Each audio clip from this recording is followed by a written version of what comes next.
Always a pleasure. Yeah, right on. How's your week been since last we spoke? Really good.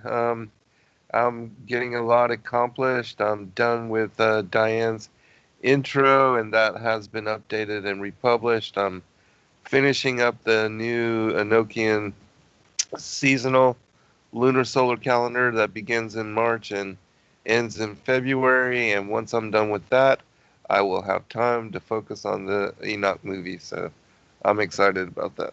Yeah, right on. Very cool. Well, just let me know. I have been very much in writing mode recently, last few weeks actually, and my main character is Zach Randall, and he's last name is named after a good friend of mine that we served together in the Army back in the 90s, 80s, 90s, and I was like, because after the third episode, I have 3 6-man teams that 2 of which get wiped out at the end of episode 3. And the third team, it didn't go on the same mission. They were elsewhere. And I always knew that I was going to deal with the leaders of the first 2 teams that got wiped out, for the primary characters of the series.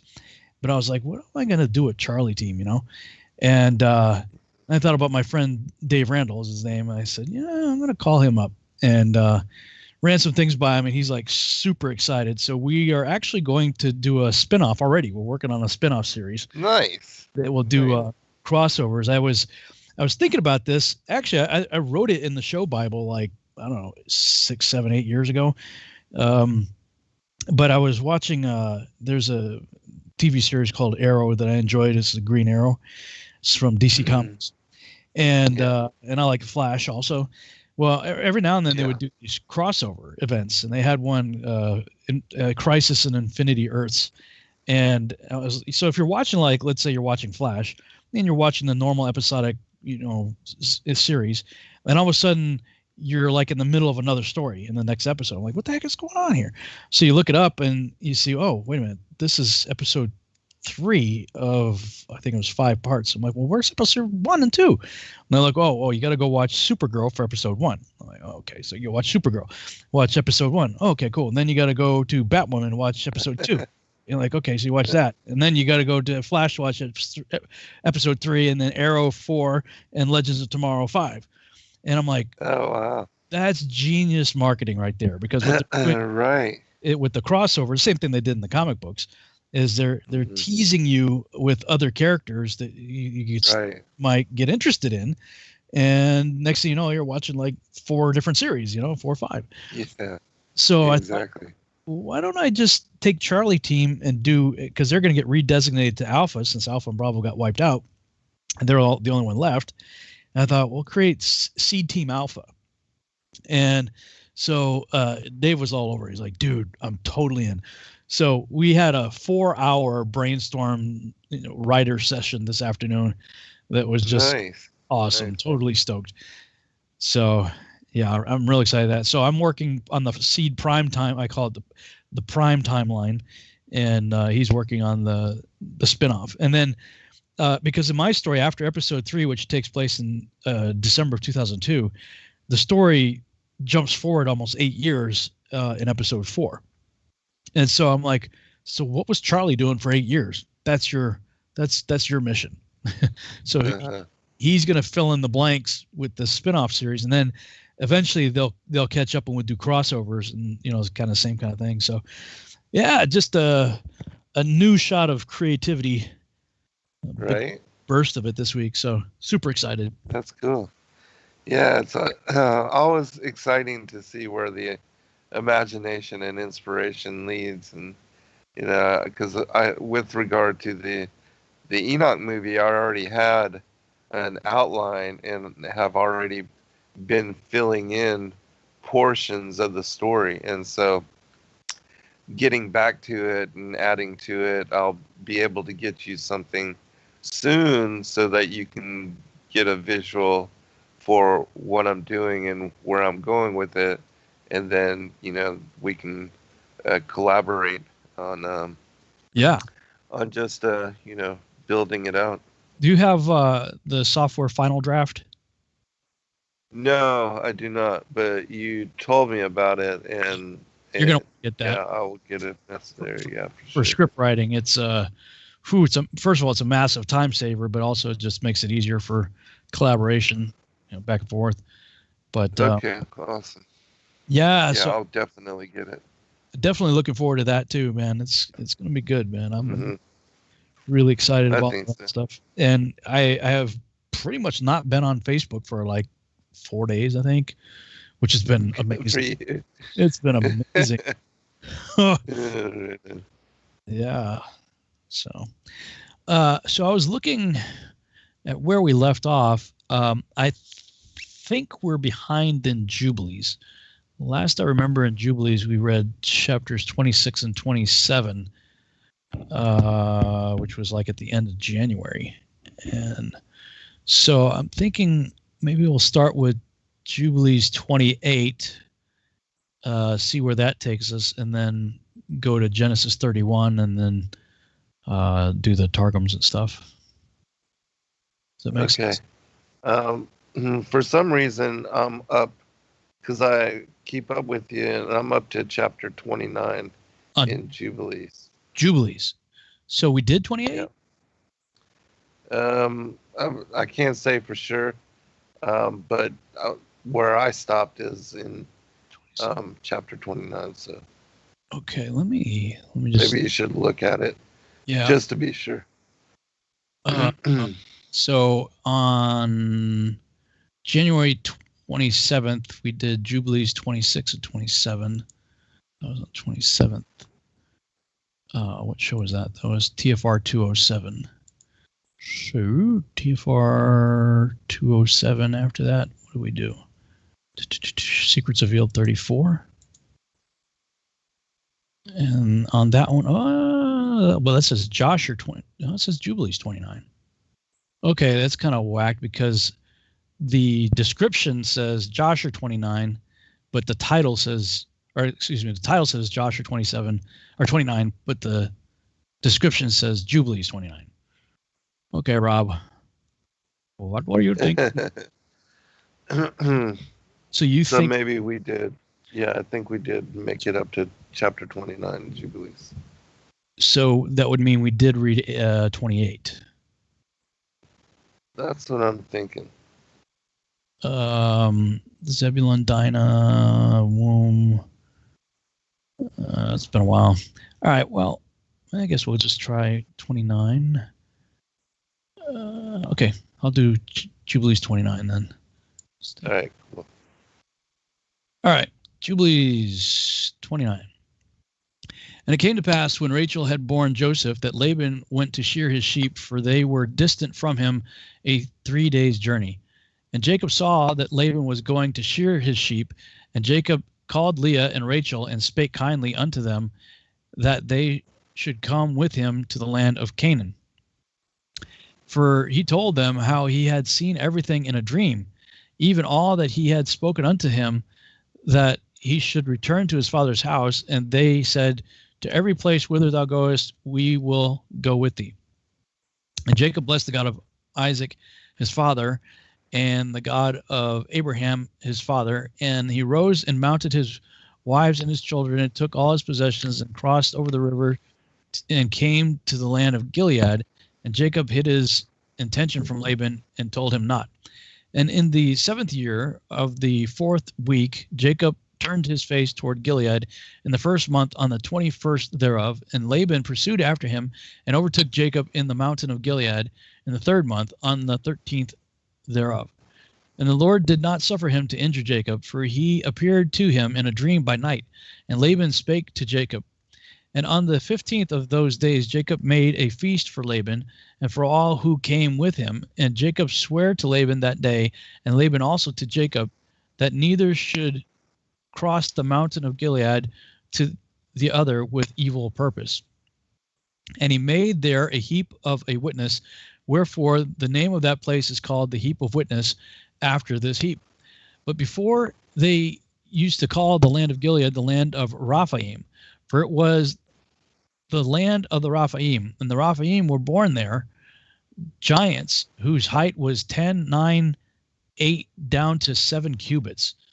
I have to figure that out, what that comes out to. And their habitation was from the land of the children of Ammon to Mount Hermon, and the seats of their kingdom were Karnaim, Ashtaroth, and Edrei, and Misr and Beon. And the Lord destroyed them because of their evil deeds, for they were very malignant, and the Amorites dwell in their stead, wicked and sinful. There is no people today which has wrought to the full all their sins, and they have no longer length of life on the earth. And Jacob sent away Laban, and he departed into Mesopotamia, the land of the east, and Jacob returned to the land of Gilead. And he passed over the Jabbok in the 9th month, on the 11th thereof. And on the day Esau his brother came to him, and he was reconciled to him, and departed from him unto the land of Seir. But Jacob dwelt in tents, and in the first year of the 5th week of this Jubilee, he crossed the Jordan and dwelt beyond the Jordan. And he pastured his sheep from the sea of the heap unto Bashan, and unto Dothan, and unto the forest of Akrabim. And he sent to his father Isaac of all his substance, clothing and food and meat and drink and milk and butter and cheese and some dates of the valley. And his mother Rebekah also 4 times a year, between the times of the months, between plowing and reaping, and between autumn and rain season, and between winter and spring, to the Tower of Abraham. Tower of Abraham. For Isaac had returned from the well of the oath, and gone up to the tower of his father Abraham, and he dwelt there apart from his son Esau. And for in the days when Jacob went to Mesopotamia, Esau took unto himself a wife, Mahalath, the daughter of Ishmael, and he gathered together all the flocks of his father and his wives, and went up and dwelt on Mount Seir, and left Isaac his father at the well of the oath alone. And Isaac went up from the well of the oath, and dwelt in the tower of Abraham his father, on the mountains of Hebron. And thither Jacob sent all that he did send to his father and his mother from time to time, all they needed. And they blessed Jacob with all their heart and with all their soul. It has some interesting stuff there. I know there's the now somewhat famous ziggurat in, I believe it's in Ur, that they attribute, well, I don't think it's the ziggurat itself, but there's a place right next to it that they claim was Abraham's house. Of course, that's in Iraq. This is in Hebron. But apparently he had a big place, the Tower of Abraham. Right, yeah. And I have to look up what is the standard length of a cubit. And I know there's different cubits. Right. According to different times. Cubit to feet. Feet to cubits. There's a converter online. Kyle's converter. So what does it say? 10 cubits? 15 feet. So they're describing giants right here, 15 footers. That's sizable. 9 is 13 feet, 13.5. 8 is 12 feet, down to 7 cubits, and 7 is 10 feet. Wow, so 10.5 to 15 feet tall. That's about right. And Og of Bashan is said to be in the 13 to 15 foot, 18 depending on who you read. And he's of the remnant of the Raphaim. And have you gotten a chance to listen to that show yet that Judd Burton did with me on the Raphaim? No, I have not. I will do so sometime this week, though. Yeah, I'll do it while I'm doing the calendar stuff. Yeah, it was good. The gist of it is I liked it. Yeah. He's a super cool dude. The gist of it is he's looking at the root of the words in multiple languages. I forget how many languages he was up to, but basically the same root for Raphaim is the root that's used for kings in numerous different cultures.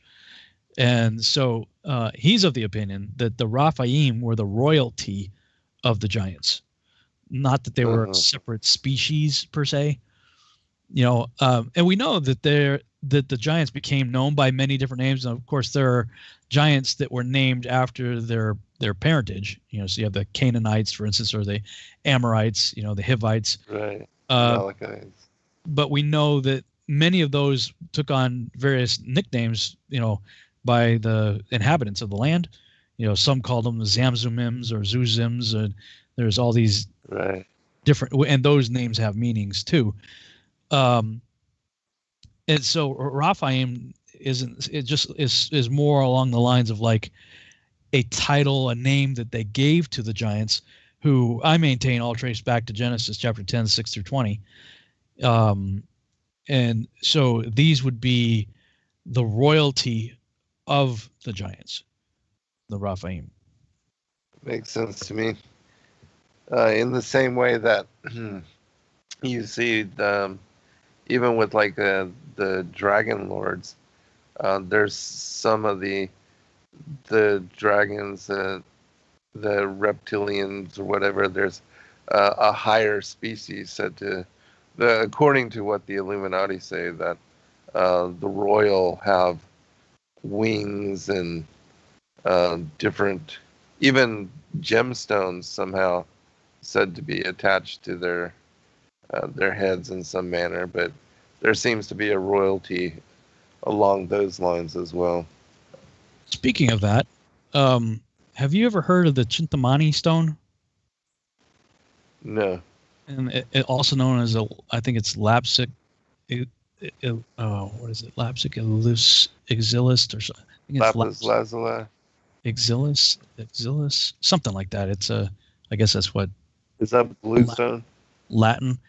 Well, both are. I'd have to look it up to get the exact names right, but both are said to be of an emerald color stone that is said to have fallen from the heavens, and at least in the case of the Chintamani, I think is more of like a Hindu Buddhist type tradition of the same story.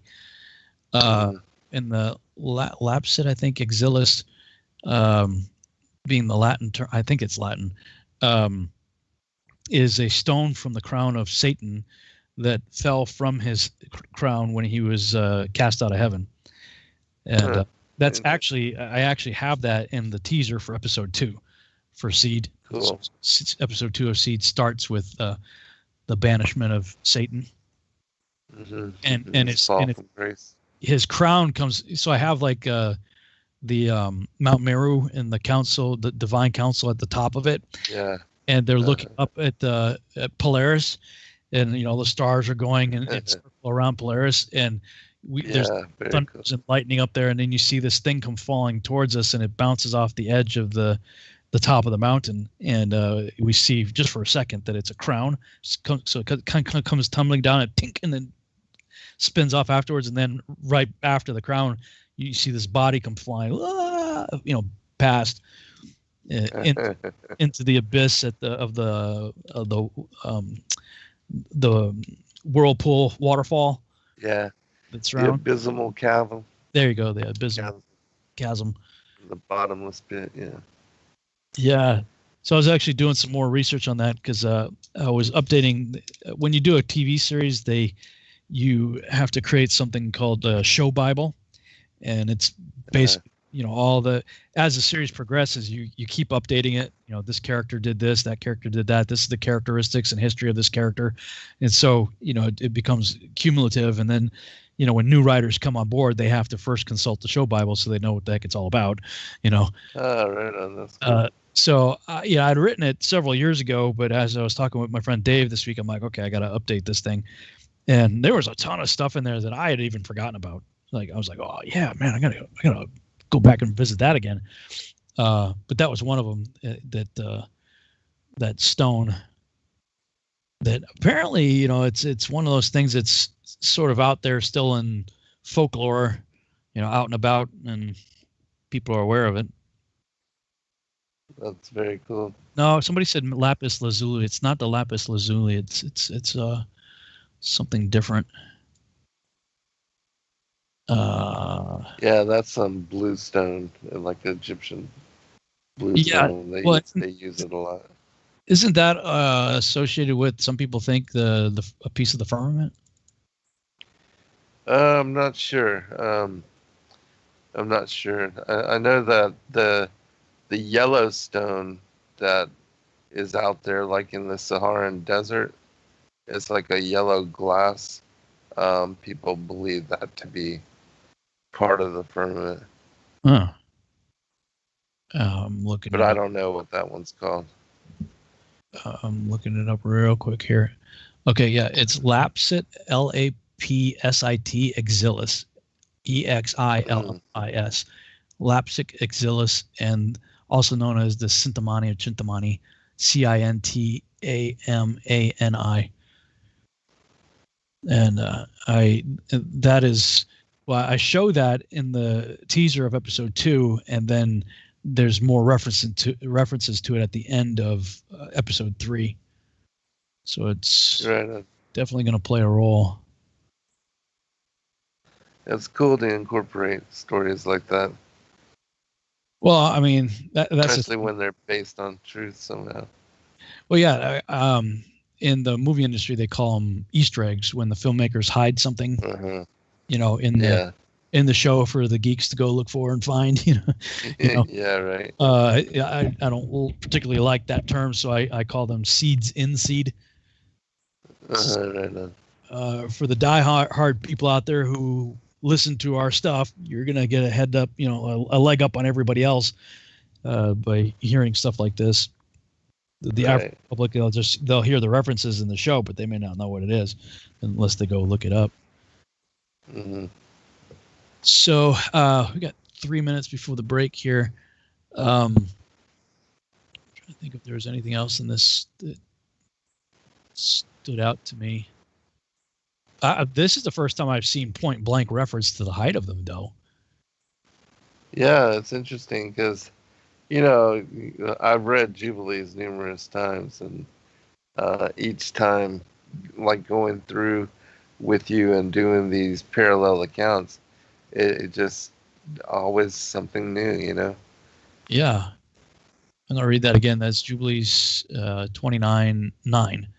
But before, they used to call the land of Gilead the land of the Raphaim, for it was the land of the Raphaim, and the Raphaim were born there, giants whose height was 10, 9, 8, down to 7 cubits. That's pretty point blank right there. If anybody's looking for a solid apologetic on that. Of course, I've heard that. I wonder if the website that I went to was kylesconverter.com. I just did a quick search for cubits to feet. Okay. He gives a definition. Distance, 1 cubit, according to this person. Distance from fingers to elbow, estimated at 18 inches for biblical cubit. Other cubits may vary. 1 cubit, 45.72 centimeters or 0.4572 meters. But I'd heard that there's like a royal cubit. Right. That's more like 20 something inches, which is interesting though too, because like the Egyptian cubit, I mean, it makes sense. Like the inch is, a part of you can measure the part of your finger there. That's roughly an inch. Like there's body parts, a foot is like a foot. Like if you look at your index finger from the fingernail to the knuckle, I'm measuring mine right now, is exactly 1 inch. So many of these units of measurement are actually based on body parts, but this is for like Joe Blow standard, say 6 foot tall person. If we're measuring cubits by a giant, from his elbow to fingertip, it's going to be longer than 18 inches. Right. So I guess the question is, who are you measuring to come up with a cubit there? Right. But even at a conservative cubit of a standard, human cubit, that's pretty big. 15 feet. That's big, yeah. Yeah, definitely. And again, when you go back further in time, it seems that the cubit gets larger, Right. and then it diminishes. So time. It could be even larger. So, are you of the opinion that Adam through Noah were bigger people than 6 feet tall. Yeah, yeah, absolutely. Yeah, I believe they were of very large stature, even what we would consider giants now, but not like the giants of old, but certainly larger. And I think that the stature and the longevity, Going to the break. lifetime. There's no, Yeah. I don't hear any music. So it says we're 5 seconds to break. So yeah, we'll All right. come back. All right.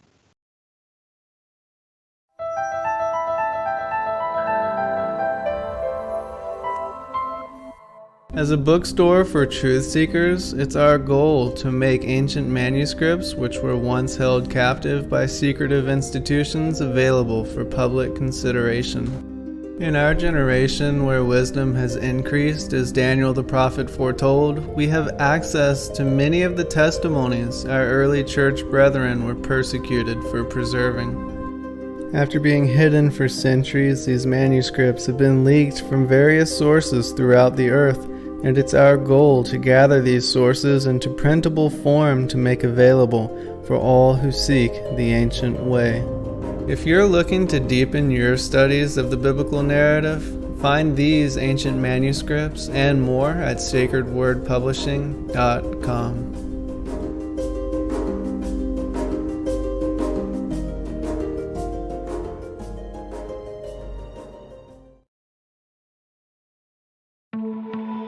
With commerce being monopolized by major corporations, we feel a responsibility to return to handmade goods and to support individuals in the community.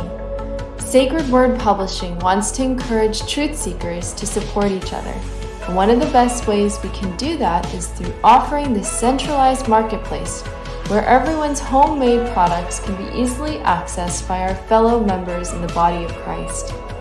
Would you be interested in offering your handcrafted items in our store? Email us at sacredwordpublishingllc@gmail.com. Support the truth-seeking community by going to www.swpmarket.com. Many truth seekers are constantly studying alone. But there is a place where we can come together. The Digital Readers Club is our online ecclesia meant for those who've forsaken churchianity but still want the closeness of a family to study with. Join us every Saturday at 7 p.m. Eastern Time to put together the puzzle pieces of truth scattered throughout the ancient scriptures. Your partnership with Sacred Word Publishing goes further than the publishing of ancient manuscripts and weekly video content. You also make a huge impact across the earth in orphanages in Myanmar, India, Uganda, and Kenya. Your support is crucial for the development of the ecclesia of real truth seekers. We thank you for joining us in hosting Secrets Revealed, Momentary Zen, the Digital Readers Club, Ask Me Anything series, and other shows that have helped lead so many to the truth of salvation. To become even more involved, please visit patreon.com/sacredwordpublishing, where you can partake in exclusive, interactive, patron-only content and help us continue shining the light of love in this darkened world.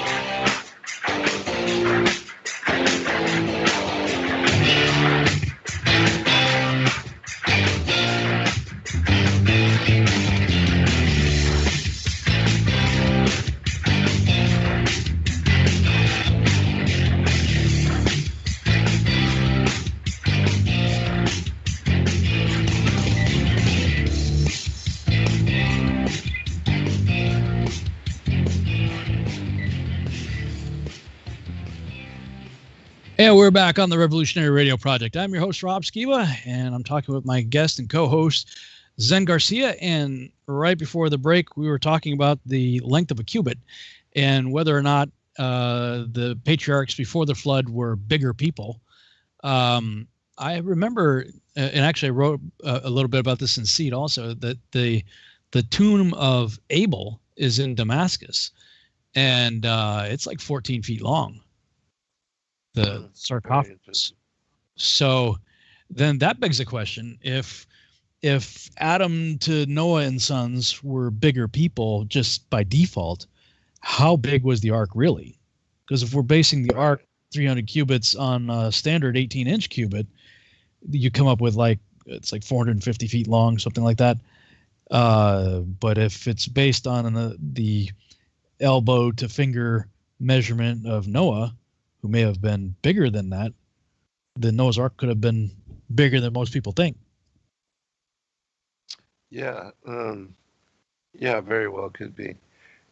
And I do believe that the earlier patriarchs, the first 10 generations, that they were of larger stature. And it makes sense to me because of the longevity of their lifelines to 900 years. Well, yeah. So that would make sense too. Yeah, I think so. Okay. Let me switch over then. Did that catch us up? Trying to remember where we left off we read Genesis 30.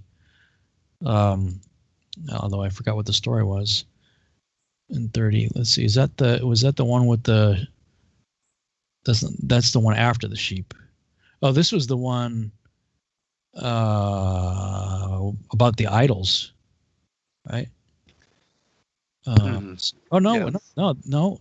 Joshua took us into the idols, so we haven't read that. Right. Genesis, we left off in Genesis with the painting the speckled stripe, right? So let me go ahead and read Genesis 31 then. All right. Okay, Genesis 31. And he heard the words of Laban's son, saying, Jacob hath taken away all that was our father's, and of all that which was our father's hath he gotten all this glory. And Jacob beheld the countenance of Laban, and behold, it was not toward him as before. And the Lord said unto Jacob, Return unto the land of thy fathers and to thy kindred, and I will be with thee. And Jacob sent and called Rachel and Leah to the field unto his flock. And he said unto them, I see your father's countenance, that is not toward me as before, but the God of my father hath been with me. And ye know that with all my power I have served your father. And your father hath deceived me, and changed my wages 10 times, but God suffered him not to hurt me. And if he said thus, the speckled shall be thy wages, then all the cattle bear speckled. And if he said thus, the ringstraked shall be thy hire, then bear all the cattle ringstraked. Thus God hath taken away the cattle of your father and given them to me. And it came to pass at the time that the cattle conceived, that I lifted up mine eyes and saw in a dream, and behold, the rams which leaped upon the cattle were ringstraked and speckled and gristled. And the angel of God spake unto me in a dream, saying, Jacob. And I said, Here am I. And he said, Lift up now thine eyes, and see all the rams which leap upon the cattle are ringstraked, speckled, and gristled. For I have seen all that Laban doeth unto thee. And I am the God of Bethel, where thou anointest the pillar, and where thou vowest a vow unto me. Now rise, get thee out of this land, and return unto the land of thy kindred. And Rachel and Leah answered and said unto him, Is there yet any portion of inheritance for us in our father's house? Are we not counted of him strangers? For he hath sold us, and hath quite devoured also our money. For all the riches which God hath taken from our father, that is ours, and our children's. Now then, whatsoever God hath said unto thee, do. Then Jacob rose up, and set his sons and his wives upon camels. And he carried away all his cattle, and all his goods which he had gotten, the cattle of his getting, which he had gotten in Padan Aram, for to go to Isaac his father in the land of Canaan. And Laban went to shear his sheep, and Rachel had stolen the images that were her father's.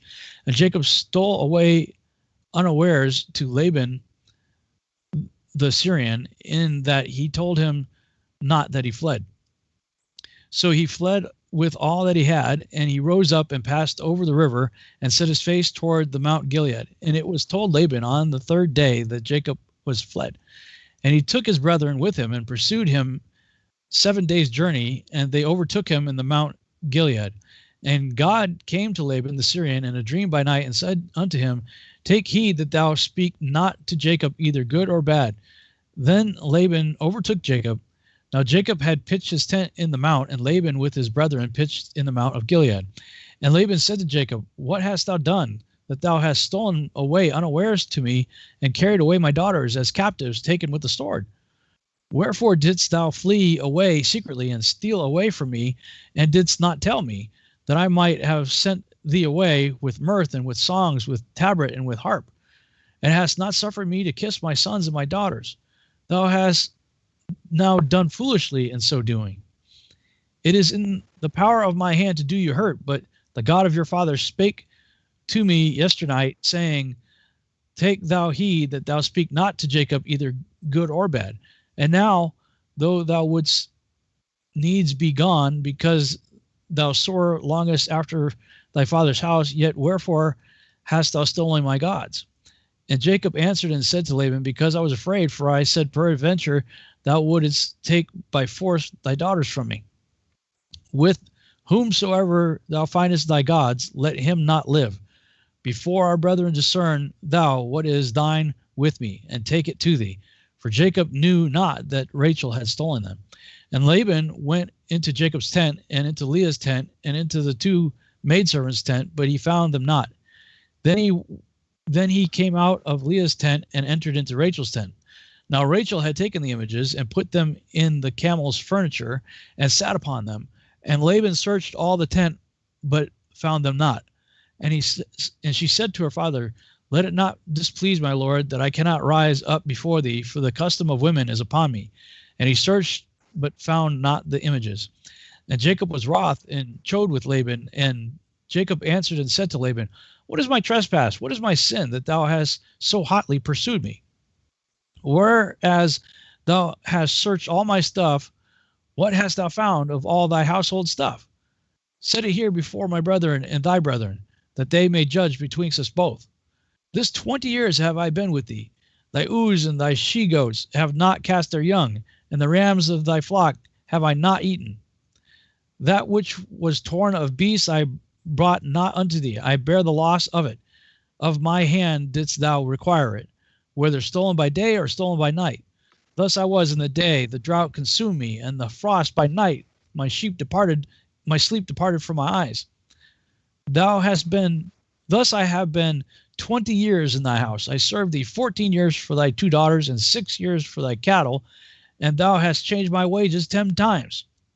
Except the God of my father, the God of Abraham, and the fear of Isaac had been with me, surely thou hast sent me away now empty. God hath seen mine affliction and the labor of my hands, and rebuked thee yesternight. And Laban answered and said unto Jacob, These daughters are my daughters, and these children are my children, and these cattle are my cattle, and all that thou seest is mine. And what can I do this day unto these my daughters, or unto their children which they have borne? Now therefore come thou, let us make a covenant, I and thou, and let it be for a witness between me and thee. And Jacob took a stone and set it up for a pillar. And Jacob said unto his brethren, Gather stones. And they took stones and made an heap, and they did eat there upon the heap. And Laban called it Jagar, but Jacob called it Gilead. And Laban said, This heap is a witness between me and thee this day. Therefore was the name called Gilead. And Mizpah, for he said, The Lord watch between me and thee when we are absent one from another. And if thou shalt afflict my daughters, or if thou shalt take other wives beside my daughters, no man is with us. See, God is witness between me and thee. And Laban said to Jacob, Behold this heap, and behold this pillar, which I have cast betwixt me and thee. This heap be witness, and this pillar be witness, that I will not pass over this heap to thee, and that Thou shalt not pass over this heap and this pillar unto me for harm. The God of Abraham and the God of Nahor and the God of their father judge betwixt us. And Jacob sware by the fear of his father Isaac. Then Jacob offered sacrifice upon the mount and called his brethren to eat bread. And they did eat bread and tarried all night in the mount. And early in the morning Laban rose up, kissed his sons and daughters, and blessed them. And Laban departed and returned unto his place. Do you remember back in, I don't know if you had a thing back in school, but I remember back like in high school that boyfriends and girlfriends would have this mizpah necklace thing that was like a circle that was like cut in half. They had writing on it, and the boyfriend would keep one half and the girlfriend would keep the other half. Mm-hmm. Did you have? I remember that. Well, I didn't have it personally, but I do remember it. Yeah. I never had one personally myself either. I just remember it being a thing. The Lord watched between me and thee. Right. Yeah, I do remember. But, that was always, as a token of affection, for boyfriend and girlfriend. Mm-hmm. This seems more like, okay, we're not going to kill each other. Right. When you look at the context of what's going on here. Mm-hmm. Yeah, it reminds me kind of the story with Esau and how he was so wroth, but yet, all the angel of the Lord, and then the forces, the spiritual forces that came down with him, and Esau and his companions were able to see them, and it frightened them, and of course they backed off from their true intentions, and that they were wanting to kill Jacob. And same thing it seems here with Laban, that coming to him in a dream, that he knew that the hand of protection was upon Jacob and that he could do nothing. Yeah. I think we talked briefly about this last week, that he mentions twice that this time of his affliction was 20 years. And so what is it? Jeremiah 30, I think, Jacob's trouble. Jeremiah 30 verse 7. Alas, for that day is great, so that none is like it. It is even the time of Jacob's trouble, but he shall be saved out of it. So, I maintain that when Jeremiah wrote that, the only frame of reference he would have had would have been the story of Jacob in the Torah, and the only story we see that he has a time of affliction is this, where he tells it point blank, and he identifies it as 20 years, 14 for the two daughters, and then 6 years, with the issue of the animals, the cattle and whatnot. So this goes back for me to like 2011, 12 timeframe, when I began to speculate that, most people refer to the tribulation period as the time of Jacob's trouble. And some people think it's only a year long. Some think it's 3.5 years. I'm of the opinion that 7 years. But regardless, whichever view you come at it, they would have to be within the 20-year time period if we are to understand the time of Jacob's trouble the only way that Jeremiah would have understood it. Mm-hmm. Yeah, I think you're right on that. The other thing with that stood out to me is that, and this comes forth in some of the other parallel accounts, is that when Jacob curses, the person that has the images, and he doesn't know that Rachel, his wife, had them, that this is what also cuts short her life, and that and that curse laid heavy, and he didn't realize and didn't know, but it does come forth in greater clarity in other stories. Yeah, and we learned in, I believe it was Joshua last week, that, when we read this, we just think, she stuck a couple of, action figures under her, Right. Feel like little carved statues of gods or something. But we find, no, these are shrunken heads. They take the firstborn kid and do something to it, and they typically end up I think they take the skull out and you just have the skin there, and it become like these shrunken heads. They put these plates in their lip, and they, I guess, inscribe the name of the person on the plate.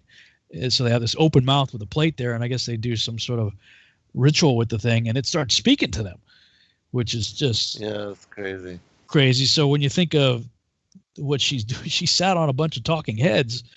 It's really creepy, man. It really is. Yeah, it turns around to bite her. Pardon the pun. Oh my God, my wife just scared the crap out of me. That's not right.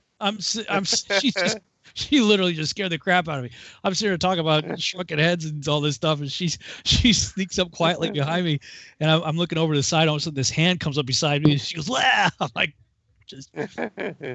she just scared the crap out of me. Funny. Yeah, She got you good. That wasn't right. Oh, man. Okay. So it's pretty much all that stood out to me in that section. If you wanted to look at it from the Targums. Yeah, the Targum. Yeah, I'll do that. While I catch my breath.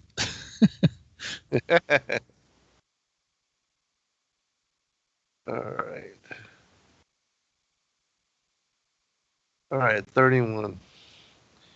But he heard the words of the sons of Laban, saying, Jacob hath taken all that was our father's, and from that which was our father's he hath made himself all the glory of these riches. And Jacob observed the looks of Laban, and behold, they were not peaceful toward him, as yesterday and as before it. And the Lord said to Jacob, Return to the land of thy fathers and to thy native place, and my word shall be for thy help.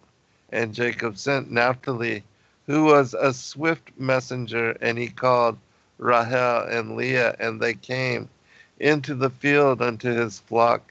And he said to them, I consider the looks of your father, and behold, they are not peaceful with me as yesterday and as before it.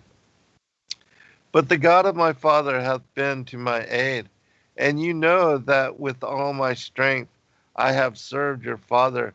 But your father hath deceived me, and hath changed Jerusalem, hath commuted my wages 10 portions. Yet the Lord hath not given him power to do me evil. If now, he said, the streak shall be thy wages, all the sheep bear streaked. And if now, he said, the spotted-footed shall be thy wages, all the sheep bear those which were spotted in their feet.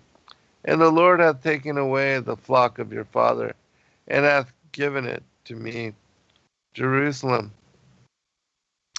And the word of the Lord hath taken away. And it was at the time when the flocks conceived, that I lifted up my eyes and saw in a dream. And behold, the goats which rose upon the flock were spotted in their feet, or streaked, or white in their backs. And the angel of the Lord said to me in a dream, Jacob. And I said, Behold me, Jerusalem. Jacob answered in the holy tongue and said, Behold me.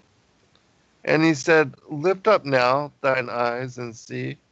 All the goats that rise upon the flock are spotted in their feet, or streaked, or white in their backs, because all the injury that Laban hath done thee is manifest before me. I am Eloah, who did reveal myself to thee at Bethel, where thou didst anoint the pillar, and swear the oath before me. Arise now, go forth from this land, and return to the land of thy birth. And Rahel answered with the consent of Leah, and said to him, Can there now be yet any portion or inheritance for us in our father's house? Are we not considered by him as strangers? For he hath sold us, and eating he hath eaten our money.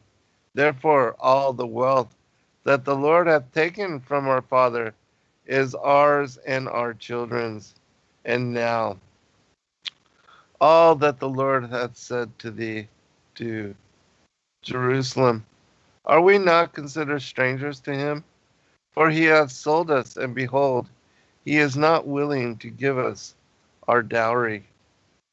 And Jacob arose and set his children and his wives upon camels, and he led all his herds and his substance, which he had obtained in Padan Aram, to go unto Isaac his father in the land of Canaan, Jerusalem his treasure. And Laban had gone to shear his flock, and Rahel stole the images, for they had slain a man, a firstborn, and had cut off his head.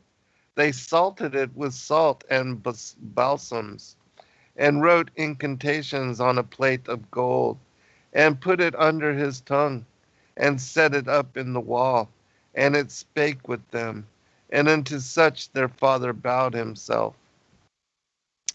And Jacob stole the knowledge of Laban, the Aramite, in that he did not show him when he went. And he went, he with all that he had. And he arose and crossed the Pharat, and set his face to ascend toward the mountain of Gilead, because he saw by the Holy Spirit that from thence would be deliverance for his sons in the days of Jephthah, who was of Gilead.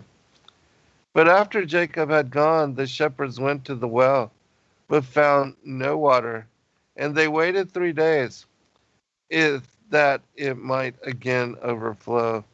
But it overflowed not. And then came they to Laban on the 3rd day, and he knew that Jacob had fled, because through his righteousness it had flowed 20 years.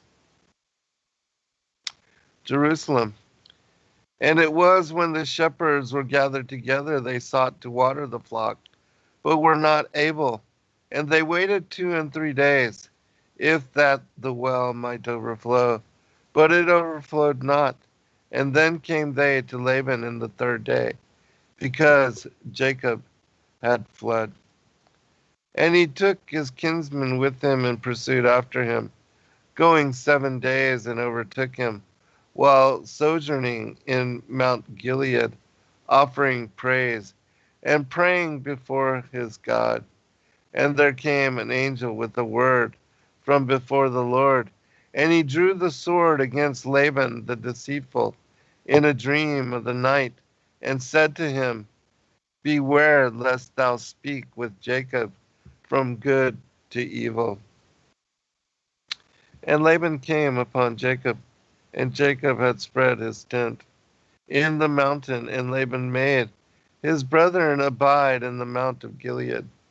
And Laban said to Jacob, What hast thou done? Thou hast stolen my knowledge, and led away my daughters like captives of the sword. Why didst thou hide from me that thou wouldst go, and steal my knowledge, and not tell me? For if thou hadst told me, I would have sent thee away with mirth, and with hymns, and with tambourines and harps. Neither hast thou suffered me to kiss the sons of my daughters, nor my daughters. Now hast thou been foolish in what thou hast done. There is sufficiency in my hand to do evil with thee. Jerusalem, there are strength and ability. But the God of thy fathers spake with me in the evening, saying, Be careful of speaking with Jacob from good to evil. Now, going thou wilt go, because desiring thou hast desired the house of thy father. But why hast thou stolen the images of my idols? And Jacob answered and said to Laban, Because I feared and said, lest thou violently take away thy daughters from me? With whomsoever thou shalt find the images of thy idols, let him die before his time. Before all our brethren, take knowledge of what with me is thine, and take it. But Jacob knew not that Rahel had stolen them.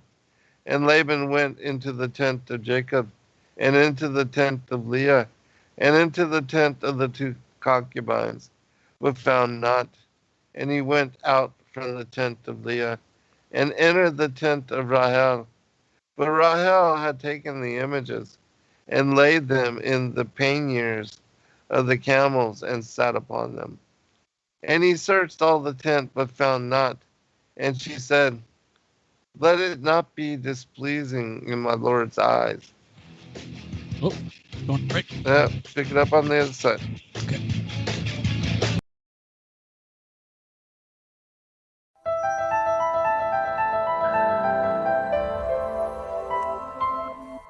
As a bookstore for truth seekers, it's our goal to make ancient manuscripts which were once held captive by secretive institutions available for public consideration. In our generation, where wisdom has increased as Daniel the prophet foretold, we have access to many of the testimonies our early church brethren were persecuted for preserving. After being hidden for centuries, these manuscripts have been leaked from various sources throughout the earth, and it's our goal to gather these sources into printable form to make available for all who seek the ancient way. If you're looking to deepen your studies of the biblical narrative, find these ancient manuscripts and more at sacredwordpublishing.com.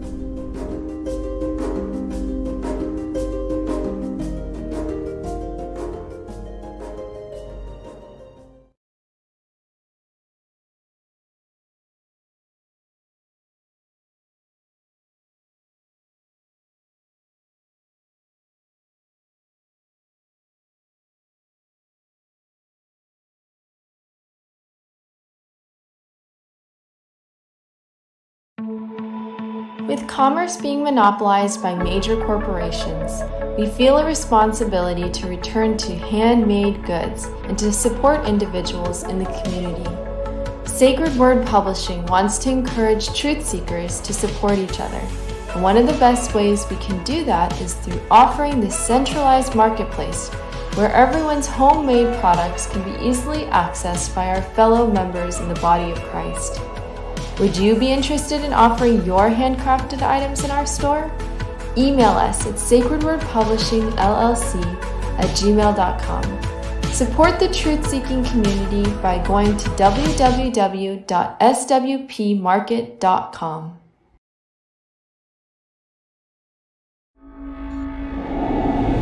Many truth seekers are constantly studying alone. But there is a place where we can come together. The Digital Readers Club is our online ecclesia meant for those who've forsaken churchianity but still want the closeness of a family to study with. Join us every Saturday at 7 p.m. Eastern Time to put together the puzzle pieces of truth scattered throughout the ancient scriptures.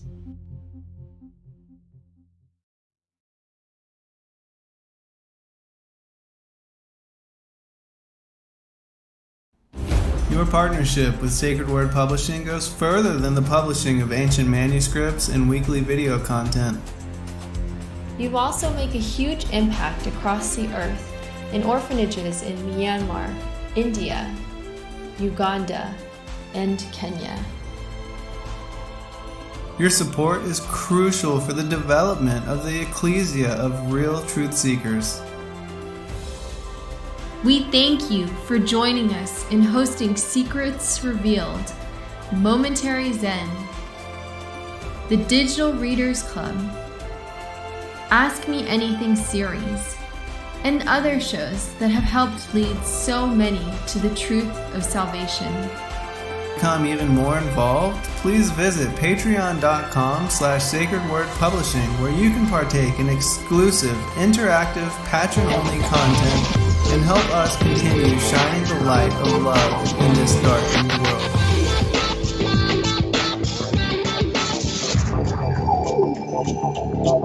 And we're back on the Revolutionary Radio Project. I'm your host, Rob Skiba, and we are already in the second hour of the broadcast. Time is flying by as usual. Zen, you were reading from the Targum version of, what is this, Genesis 31, I think? Yes. I'll continue. And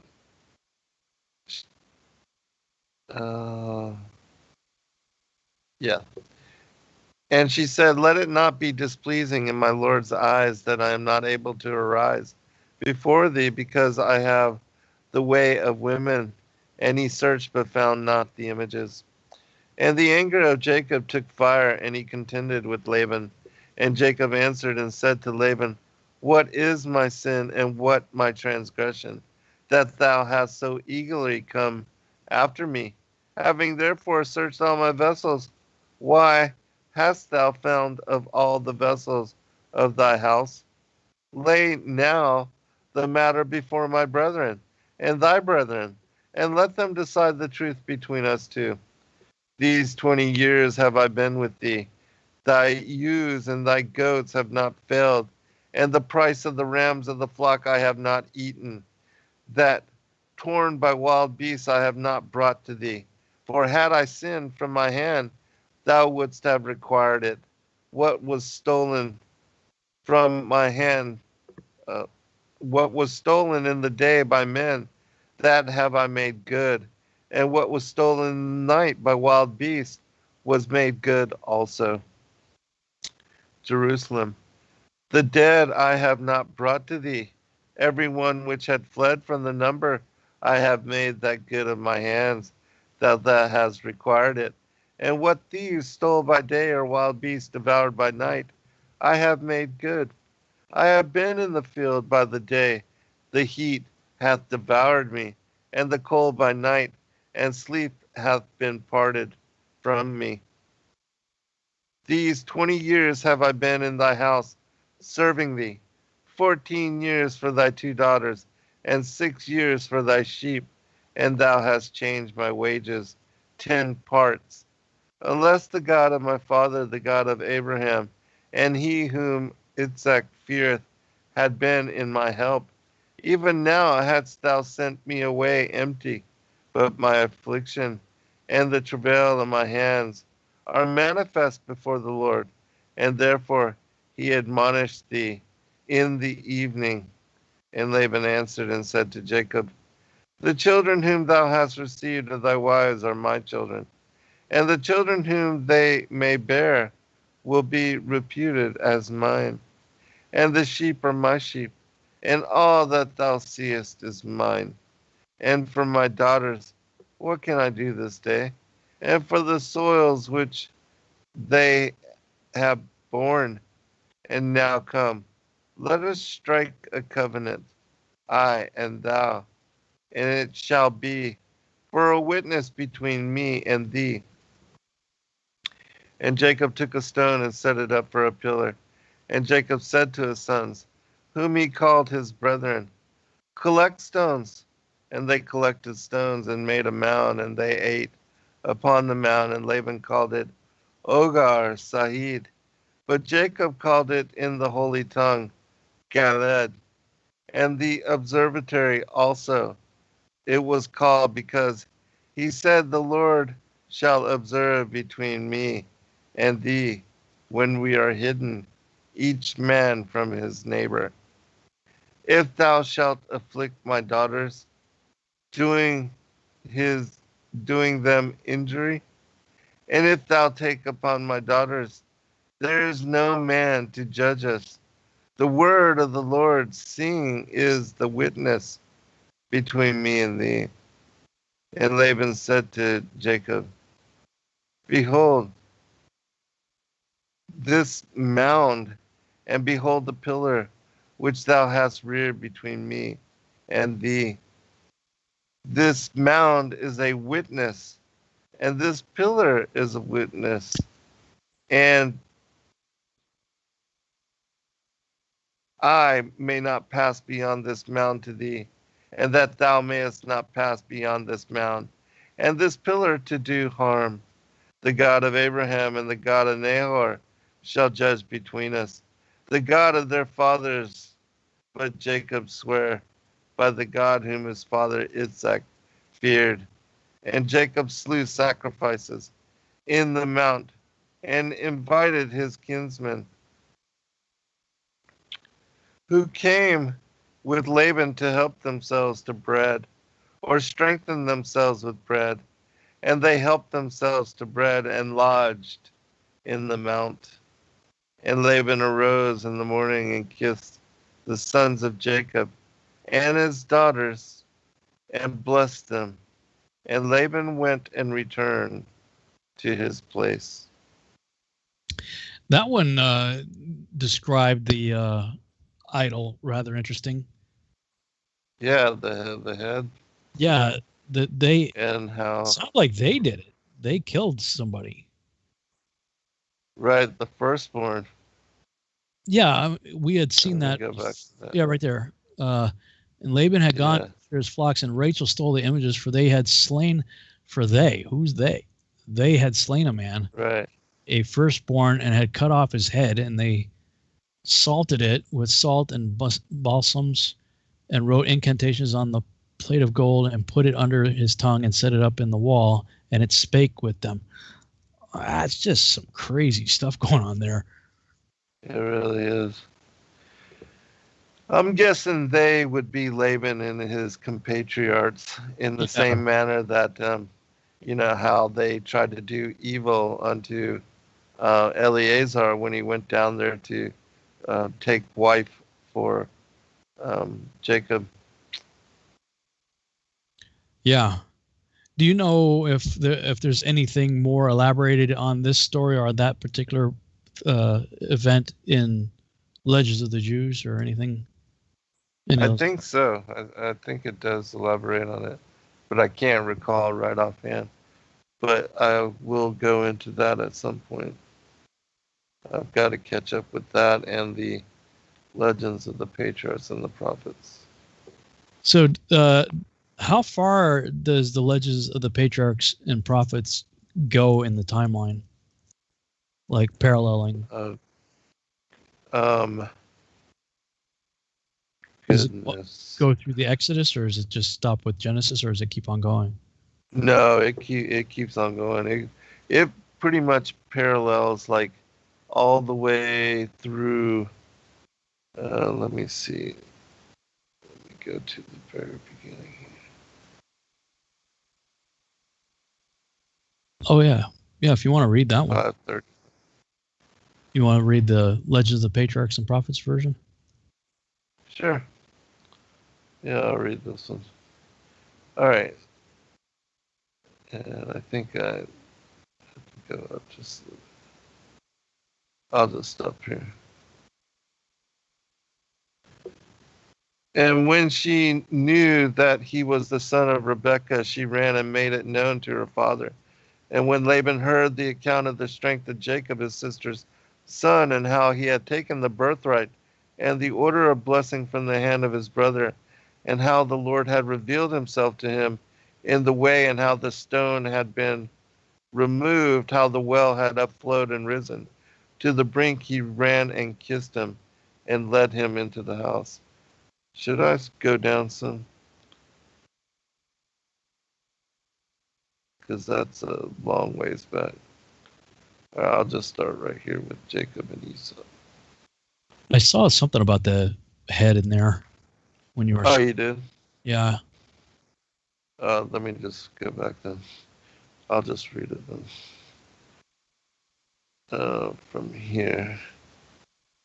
Laban had 2 daughters. The name of the elder was Leah, and the name of the younger Rachel. And the eyes of Leah were moist and running from weeping and praying before the Lord that he would not destine her for Esau the wicked. Jacob served Laban 7 years and was given Leah to wife, and he served 7 years more. And he was given Rachel to wife, and he served 6 years for cattle that Laban gave him. And then seeing that Laban's face was set against him, he fled away secretly from Laban's house, and Rachel stole the image that Laban worshipped. And this image was the head of a man, a firstborn that Laban had slain, and Okay. he had salted it with salt and balsams, and had written incantations on a plate of gold for it. And this head spake to him and told him oracles.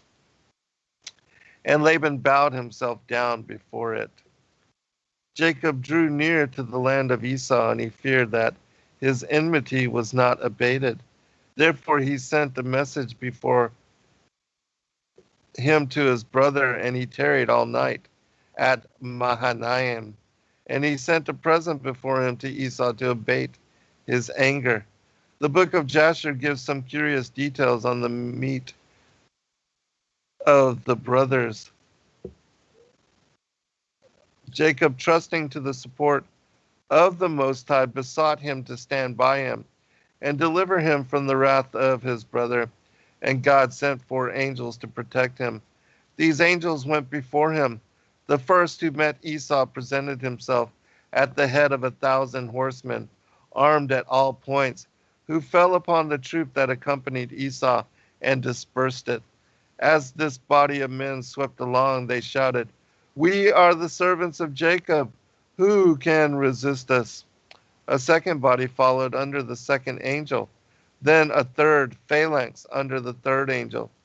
Esau, trembling, exclaimed, "I am the brother of Jacob. It is 20 years since I saw him, and you maltreat me as I am on my way to meet him?" One of the angels answered, "If Jacob the servant of God hath not been thy brother, we would have destroyed thee and all thy men." The fourth body, passing under the command of the fourth angel, completed the humiliation of Esau. However, Jacob, who knew not what assistance had been rendered him by heaven, prepared for Esau to appease him. Rich presents he sent him: 440 sheep, 30 asses, 30 camels, 50 oxen in 10 troops, each conducted by a faithful servant, charged to deliver his troop as a gift from Jacob to his brother Esau. This consoled and pleased Esau, who, as soon as he saw Jacob again, was by the grace of God placed in a better mind, and the brethren met and parted with fraternal love. Now, let us take another version of the story of this meeting. It came to pass that Jacob spent one night alone beyond Jabbok, and an angel contended with him, having taken on him the body and the likeness of a man. This angel was Michael, and the subject of their contention was this. The angel said to Jacob, "Hast thou not promised to give the 10th of all that is thine to the Lord?" And Jacob said, "I have promised."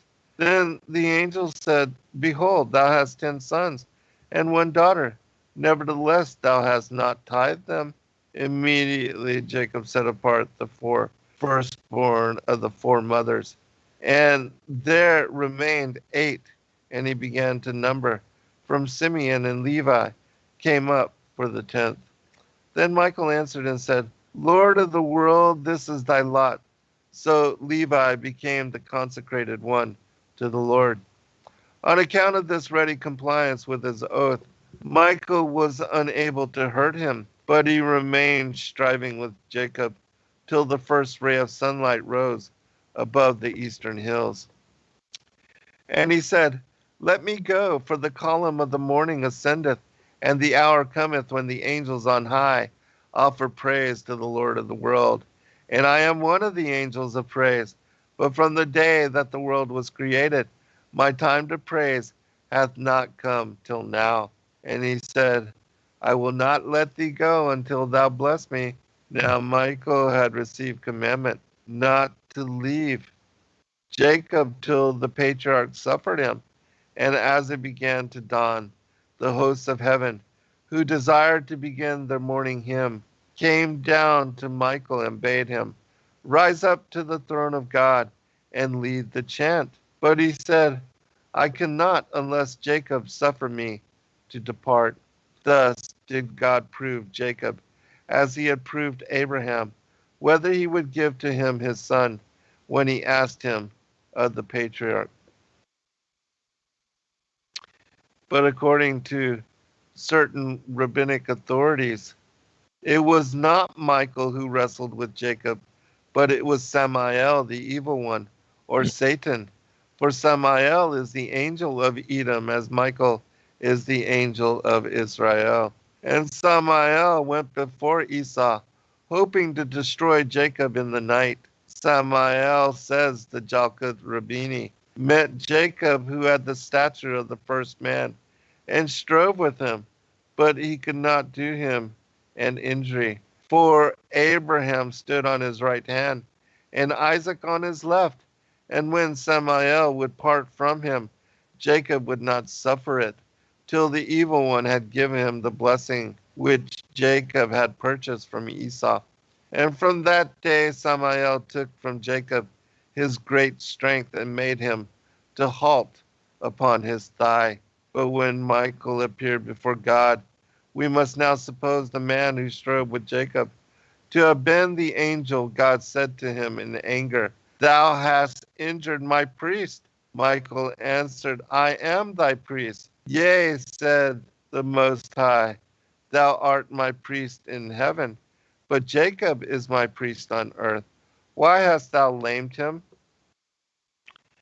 Then Michael answered, "I wrestled with him and let him overcome me to thy honor, O Lord, that seeing he had overcome an angel of God, he might have courage to go boldly to meet Esau." But this was no excuse for having lamed him. Therefore Michael said to Raphael, "O angel of healing, come to my aid." So Raphael descended to earth and touched the hollow of Jacob's thigh, and it was restored as before.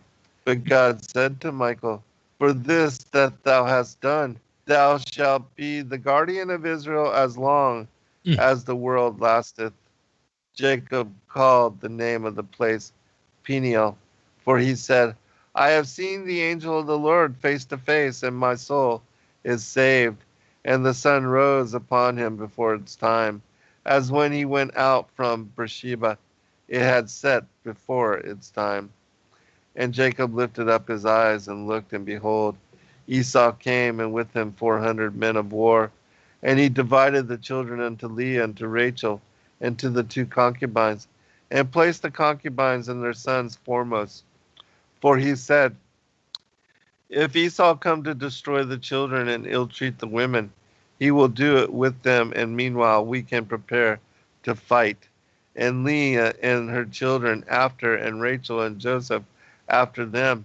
And he himself went over before them, praying and asking mercy before the Lord. And he bowed upon the earth 7 times until he met with his brother. But it was not to Esau that he bowed, though Esau supposed he did, but to the Lord God Most High.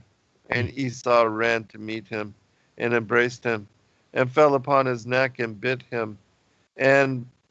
But by the mercy of God, the neck of Jacob became marble, and Esau broke his teeth upon it. Therefore it is said in the book of Genesis that it fell on his neck and kissed him, and they wept.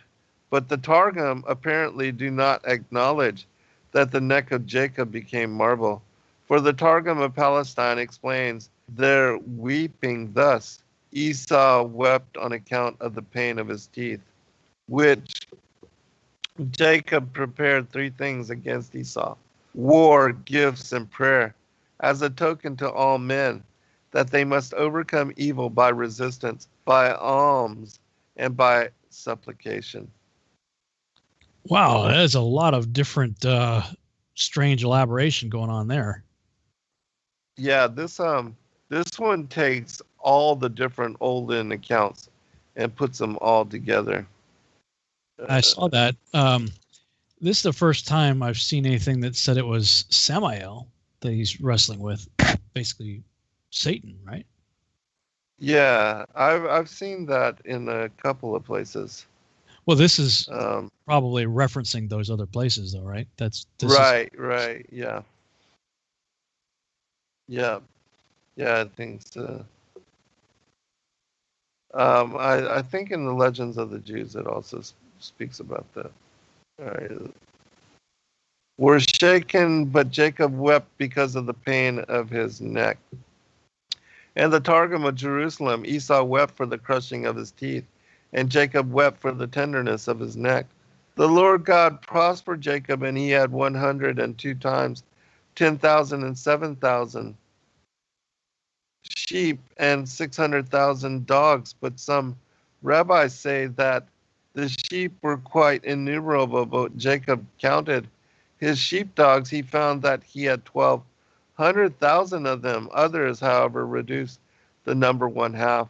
They say one dog went with each flock, but those who say that there were 1,200,000 dogs count 2 to each flock. Jacob, says the Rabbi Samuel, could recite the whole of the Psalter. Of course, this must have been in the spirit of prophecy, as the Psalms were not written, with the exception of Psalm CIV, which had been composed by Adam.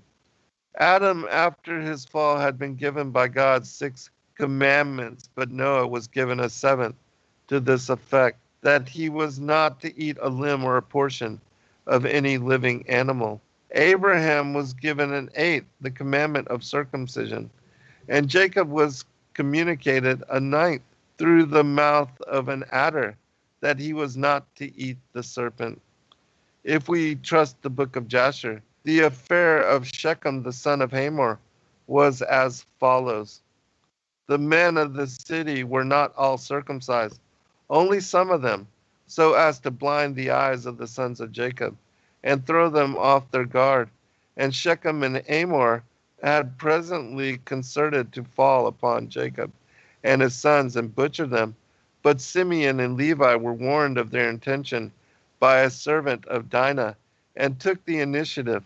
But this is a clumsy attempt to throw the blame off the shoulders of the ancestors of the Jewish nation upon those of their Gentile enemies. Jacob, say the rabbis, would have had no daughters at all in his family, but only sons, had he not called himself Eloi, Eloi, Israel, Israel is God. Therefore God was angry with him for making himself equal with God, and in punishment afflicted him with a giddy daughter. Esau, say the Muslims, had no prophets in his family, except Job. All the prophets rose from the family of Jacob.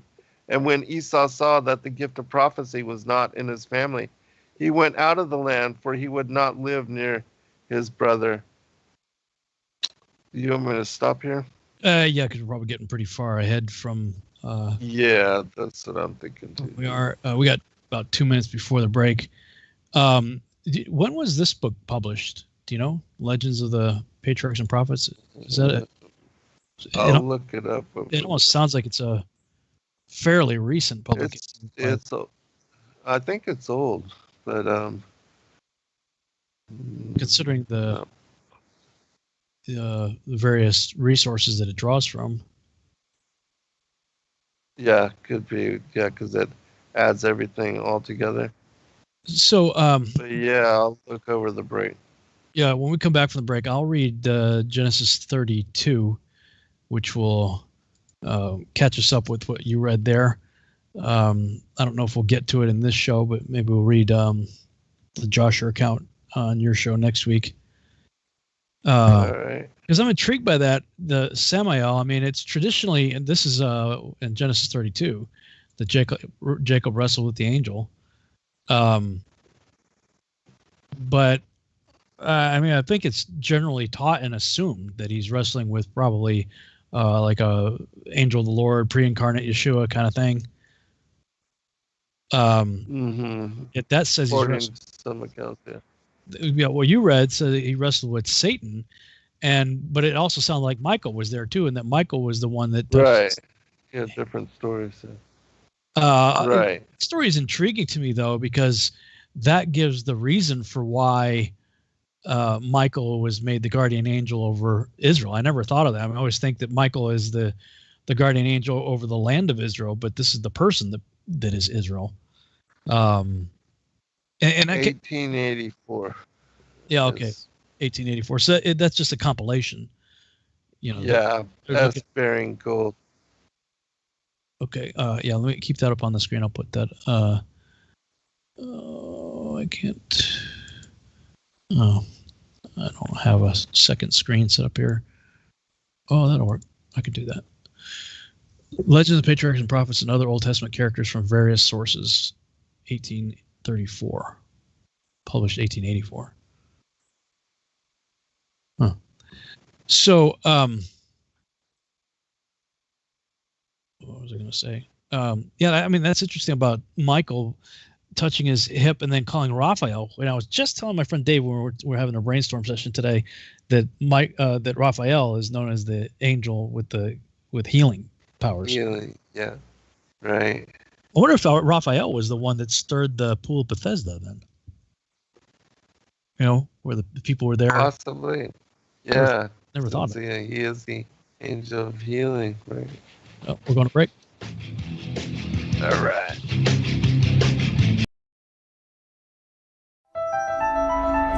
Your partnership. Many commerce being monopolized. As a bookstore for truth seekers, it's our goal to make ancient manuscripts which were once held captive by secretive institutions available for public consideration. In our generation, where wisdom has increased as Daniel the prophet foretold, we have access to many of the testimonies our early church brethren were persecuted for preserving. After being hidden for centuries, these manuscripts have been leaked from various sources throughout the earth, and it's our goal to gather these sources into printable form to make available for all who seek the ancient way. If you're looking to deepen your studies of the biblical narrative, find these ancient manuscripts and more at sacredwordpublishing.com.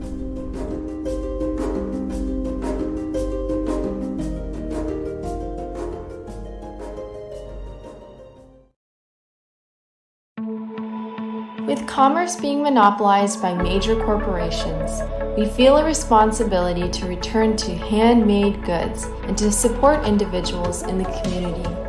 Sacred Word Publishing wants to encourage truth seekers to support each other. And one of the best ways we can do that is through offering this centralized marketplace where everyone's homemade products can be easily accessed by our fellow members in the body of Christ. Would you be interested in offering your handcrafted items in our store? Email us at sacredwordpublishingllc@gmail.com. Support the truth-seeking community by going to www.swpmarket.com.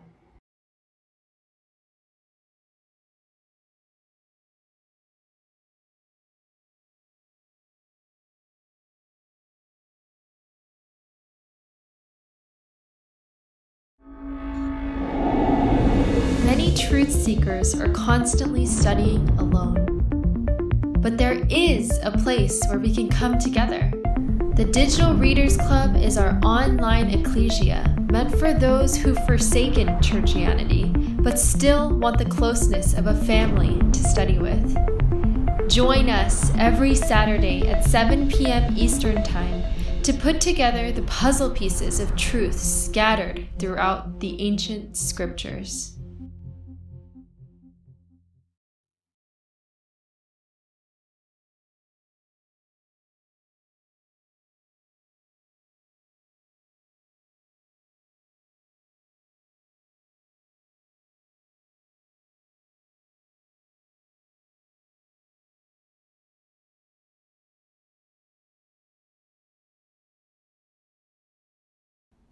Your partnership with Sacred Word Publishing goes further than the publishing of ancient manuscripts and weekly video content.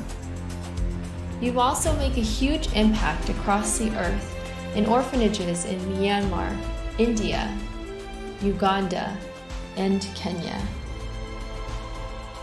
Your support is crucial for the development of the ecclesia of real truth seekers. We thank you for joining us in hosting Secrets Revealed, Momentary Zen, the Digital Readers Club, Ask Me Anything series, and other shows that have helped lead so many to the truth of salvation.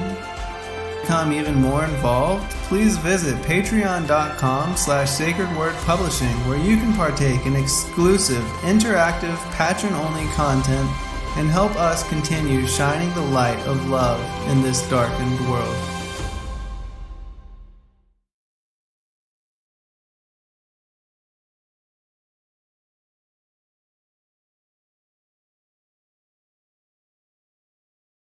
We're in the final half-hour segment of the broadcast. Talk about my guest and co-host, Zen Garcia. We're going through the book of Genesis, in this case, chapters 31. I'm about to read chapter 32.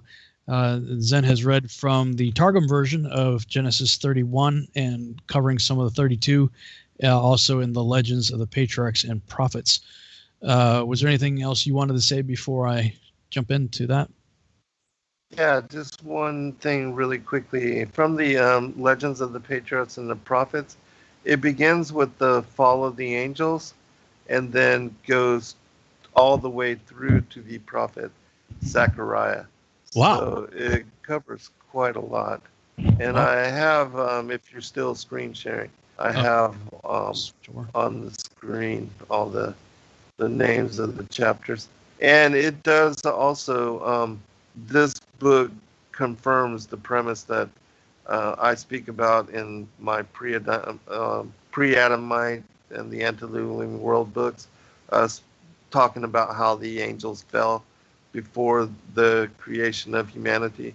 And this one also goes into the fall of the angels, meaning the Luke chapter 10, verse 18, where Christ says that he saw Satan fall like lightning from the heaven, and that this was on the second day, according to the book of the secrets of Enoch, and also this Legends of the Patriarchs and Prophets also speaks about it as happening on the second day.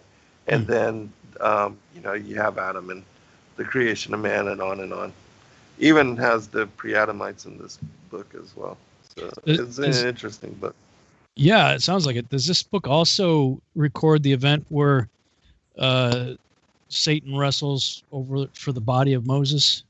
Or Michael and Satan, I think, wrestle for the body? I do believe so. This book covers a lot of the, what seems to be the stories that are missing from a lot of the other narratives. And this one has a compilation, as you see. There's many footnotes, and it includes both of the Targums and all of the Rabbi Eleazar, and a lot of the manuscripts, which I've included in some of my other works. But yeah, this one is a compilation of all of them and brings out even stories from different parts of the world. Like it keeps speaking about the Muslim tradition, even goes into Native American traditions. Like when you go into the story of the deluge, it has numbers of mythologies from all over the world. So it's a huge assortment of stories from everywhere. Yeah. While I read Genesis 32, if you maybe can take a quick scan and see if it talks about what I'm referring to is Jude 1:9, where it says, Michael, the archangel, when contending with the devil, he disputed about the body of Moses. That's always been one of those weird scriptures. Like, where did that happen? Yeah, I'll look it up and see if I can find something on it. Yeah, see if because I have all the Word versions, so it makes it easy. That'd be cool. I've always wondered about that. So I've been like, where is that? I wasn't aware of any text that said it, but I would imagine something of that nature, if it is anywhere, it would be in that book. Right. All right, so I'll go to Genesis 32 and read that here. And Jacob went on his way, and the angels of God met him. Angels, plural. Interesting. How did I miss that before? Never noticed that before. And when Jacob saw them, he said, "This is God's host." And he called the name of that place Mahanaim. And Jacob sent messengers before him to Esau, his brother, unto the land of Seir, the country of Edom. And he commanded them, saying, "Thus shall ye speak unto my lord Esau. Thy servant Jacob saith thus, I have sojourned with Laban and stayed there until now.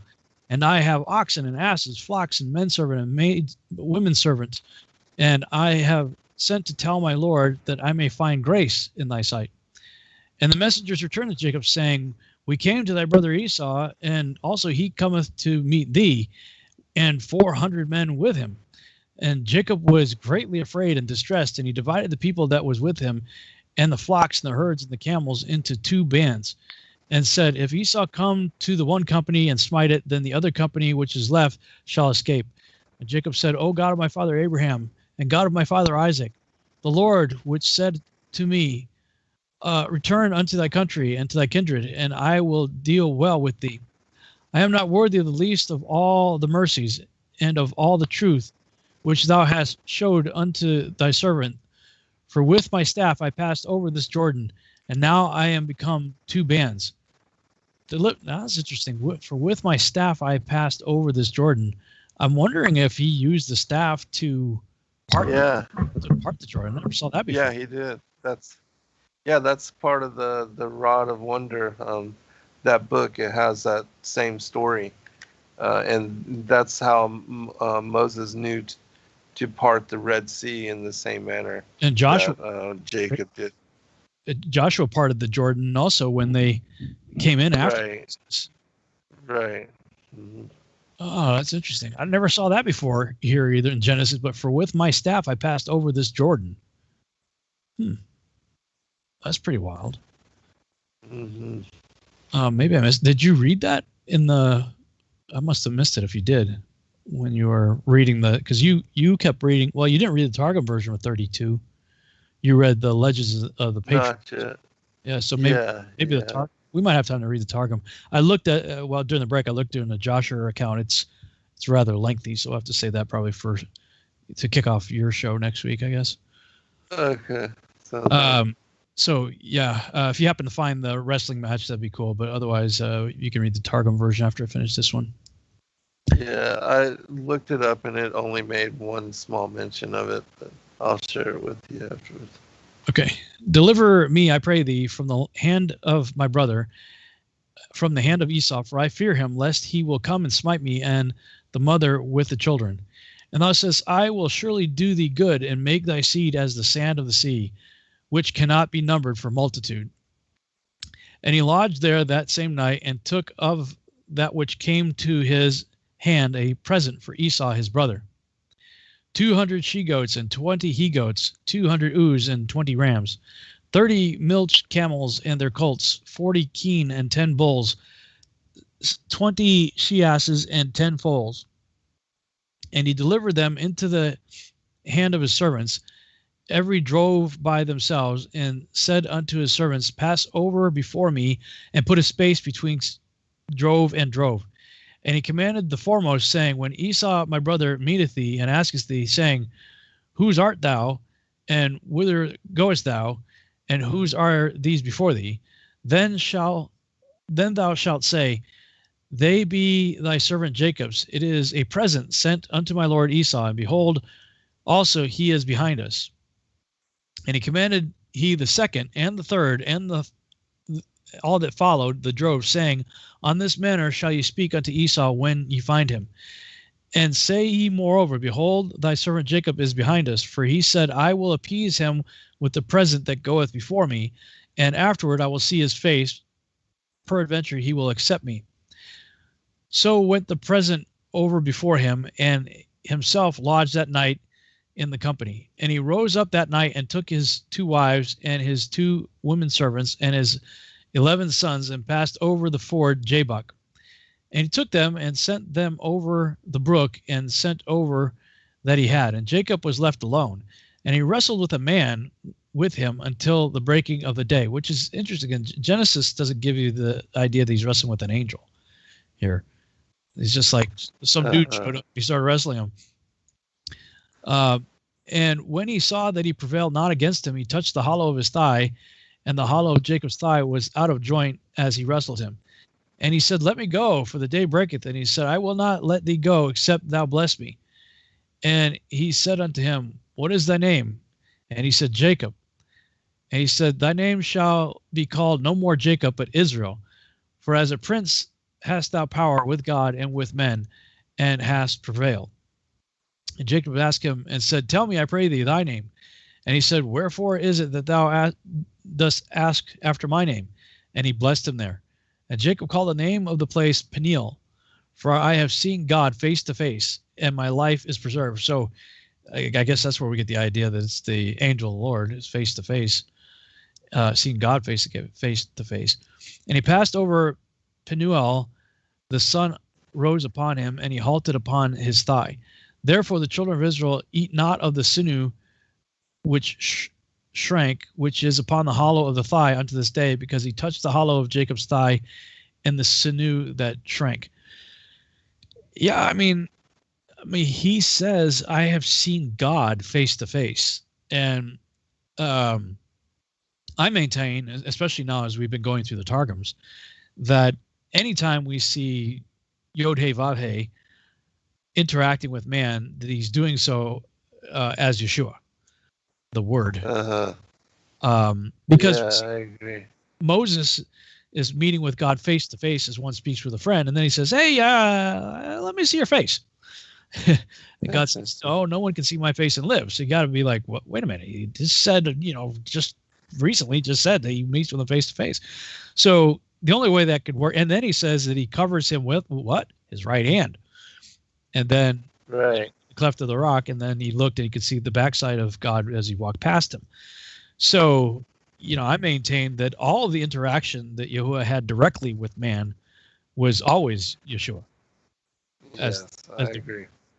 Without a doubt. So if we take that idea here, where he says, I've seen God face to face, that's where people get the idea that he was wrestling with the angel of the Lord or pre-incarnate Yeshua. Here. So it's really bizarre to me that the other text says it's Samael, which is Satan, or even Michael. Right. Yeah, I just looked up that story in the Legends of the Jews, and it elaborates in great detail and connects it to Michael as well. But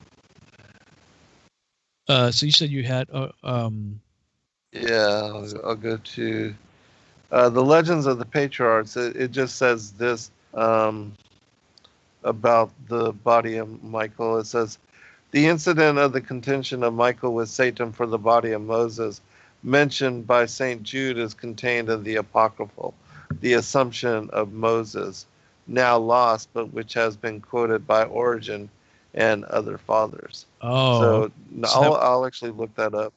Yeah. Because I had that book too, The Assumption of Moses. Yeah, I'd heard that it was that book had been lost, but it was available apparently at the time of Origen, some of the early church fathers. So that's where Jude must have been aware of it.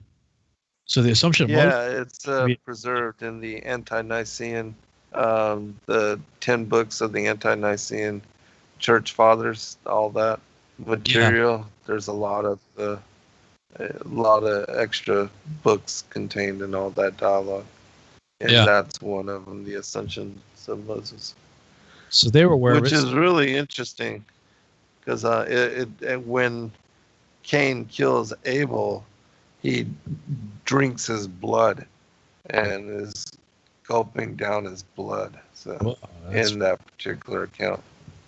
That's pretty crazy. So this had to have been a BC authored text for Jude to be quoting it.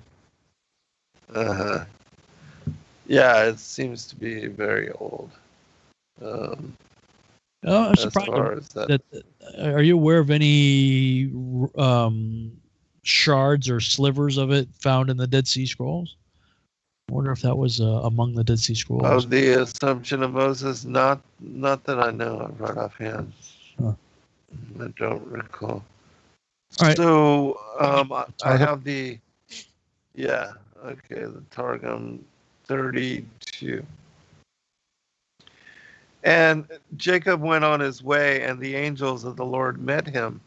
And Jacob said when he saw them, these are not the host of Esau who are coming to meet me, nor the host of Laban, who have returned from pursuing me, but they are the host of the holy angels, who are sent from before the Lord. Therefore, the name of that place he called in the language of the sanctuary Machanaim, Jerusalem. And Jacob, when he beheld them, said, perhaps they are a host from Laban, the brother of my mother, coming to set against me the array of battle, to slay me. Or rather, they are a host of the holy angels from before the Lord, who are come to save me from their hands. And he called the name of that place Machanaim, Beth Mikdash, the holy house. Those are just, okay, I'll skip that part. And Jacob sent messengers before him to Esau, his brother, in the land of Gablah, the territory of the Edomites, and instructed them to say, thus shall you speak to my lord Esau. Thus saith thy servant Jacob, with Laban have I dwelt and have tarried until now. And of all that in which my father blessed me, there is nothing in my hands, but I have a few oxen, and asses, and sheep, and servants, and handmaids. And I have sent to tell my lord that that blessing hath not profited me, that I may find mercy in thine eyes, and that thou mayest not maintain enmity against me on account thereof. And the messengers returned to Jacob, saying, we came to thy brother to Esau, and he also cometh to meet thee, and 400 chief warriors with him, Jerusalem, and 400 men, warlike leaders, with him. And Jacob was greatly afraid, because for 20 years he had not been mindful of the glory of his father. And he had anxiety, and he divided the people who were with him, the sheep and oxen and camels, into 3 troops, for a portion to Leah and a portion to Rahel. And he said, if Esau come to one troop of them and smite it, the remaining troop may escape. And Jacob said, go of my father Abraham, thou, thy God of my father Isaac, the Lord who saith to me, return to thy country and to thy kindred, and I will do thee good. I am altogether less than any of the acts of goodness and truth which thou hast exercised towards thy servant. For with my staff alone I passed this Jardina, and now I am become 2 bands. Deliver me, I pray, from the hand of my elder brother, from the hand of Esau, for I fear him, for he hath been mindful of the glory of his father, lest he come and smite the mother with the children. But thou hast promised, I will surely do thee good, and will make thy sons many as the sand of the sea, be numbered, for that cannot be numbered for multitude. And he abode there that night, and he took what was ready at his hand at present for Esau his brother, she-goats 200, and he-goats 20, ewes 200, and rams 20, milch camels with their young ones 30, cows 40, and bulls 10, small colts 10, Jerusalem arid small coats 10. And he made them ready by the hand of his servants in flocks apart, and said to his servants, pass over before me, and put much room between flock and flock. And he instructed the first, saying, when Esau my brother shall meet thee, and ask of thee, saying, whose art thou, and whither art thou journeying, and whose art these before thee? Thou halt, and saith, it is a gift of thy servant Jacob, which he sends to my lord Esau. And behold, he also cometh after us. And so he instructed the second and the third and all them who followed the flock, saying according to these words, you must speak with Esau when you find him, and say, and behold, thy servant Jacob also cometh after us, for he said, I will make his countenance friendly by the gift which goeth before me. And afterward will see his face, peradventure he may accept me. And the present passed over before him. And he abode that night in camp, and the night in the camp, and he arose in the night and took his 2 wives and his 2 concubines and 11 children and went over the ford Jubica, and taking them he made them pass over the torrent, and all that he had went over. And Jacob remained alone beyond the Jubica, and an angel contended with him in the likeness of a man, and he said, Hast thou not promised to give the 10th of all that is thine? And behold, thou hast 10 sons and 1 daughter. Nevertheless, thou hast not tithed them. Immediately he set apart the 4 firstborn of the 4 mothers, and there remained 8. And he began to number from Shimeon, and Levi came up for the 10th. Michael answered and said, Lord of the world is thy lot. And on account of these things, he, Michael, remained from God at the torrent till the column of the morning was ascending. And he saw that he had not power to hurt him. And he touched the hollow of his thigh, and the hollow of Jacob's thigh was distorted. It is contending with him. And he said, Let me go, for the column of the morning ascendeth, and the hour cometh when the angels on high offer praise to the Lord of the world. And I am one of the angels of praise. But from the day that the world was created, my time to praise hath not come until now. And he said, I will not let thee go until thou bless me, Jerusalem. And the hollow of Jacob's thigh was displaced in contending with him. And he said, Send me away, for the column of the dawn ariseth, and behold, the hour cometh for the angels to praise. And he said, I will not release thee until thou bless me. And he said, What is thy name? He answered, Jacob. And he said, Thy name shall be no more called Jacob, but Israel, because thou art magnified with the angels of the Lord, and with the mighty, and thou hast prevailed with them. And Jacob asked and said, Show me now thy name. And he said, What dost thou ask for my name? And he blessed Jacob there. And Jacob called the name of the place Peniel, for he said, I have seen the angels of the Lord face to face, and my soul is saved. And the sun rose upon him before his time, and the sun which on his account had set before his time on his going out from Beersheba, as he crossed over Peniel. And he began to journey, and was lame upon his thigh. Therefore the sons of Israel eat not the sinew which shrank, which is in the hollow of the thigh of cattle and of wild animals, until this day, because the angel touched and laid hold of the hollow of the right thigh of Jacob in the place of the sinew which shrank. So that gives more elaboration on why the angel was there.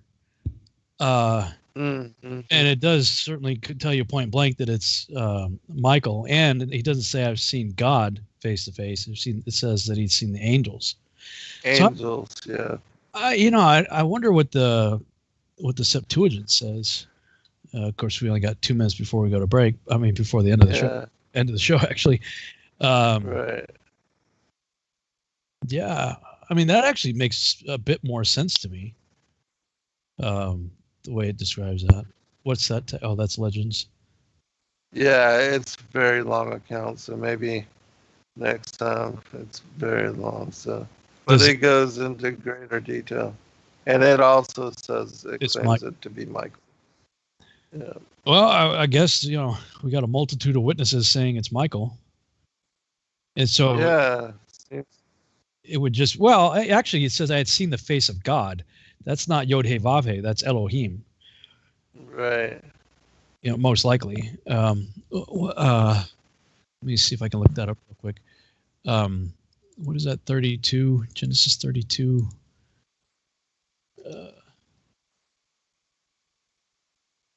Face of God. Shoot, I'm going to run out of time here. Face of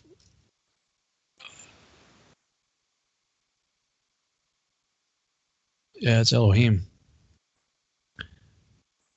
Right. So, that makes sense then. It doesn't have to be it doesn't have to be Yeshua. Mm-hmm. Yeah, face of God. Face of Elohim. Okay, well, I'm sold. It's Michael. And of course, we don't get it in the Targum or in Genesis that Raphael comes behind him and ends up healing his Right. but it would make sense because you don't really see any reference to him favoring it afterwards. So Afterwards, yeah. Seems like it was healed. And it makes me wonder again if that was not the angel of Bethesda and what's it, John chapter 5, I think, that goes down, stirs up the water. Maybe we could look that up as well, see if there's anything that actually identifies that, because we know that Raphael's an angel of healing, but I don't know if he's the one that does it there in John 5, which is weird. When did that start and when did it end? Right. But we're out of time now. Yeah. We'll have to pick up all right, brother. Good next show. week for sure. Yep. All right. Thanks, man. All right. Sounds good. Yep. Be blessed. Good night, all. Thanks, everybody. We'll see you back next week.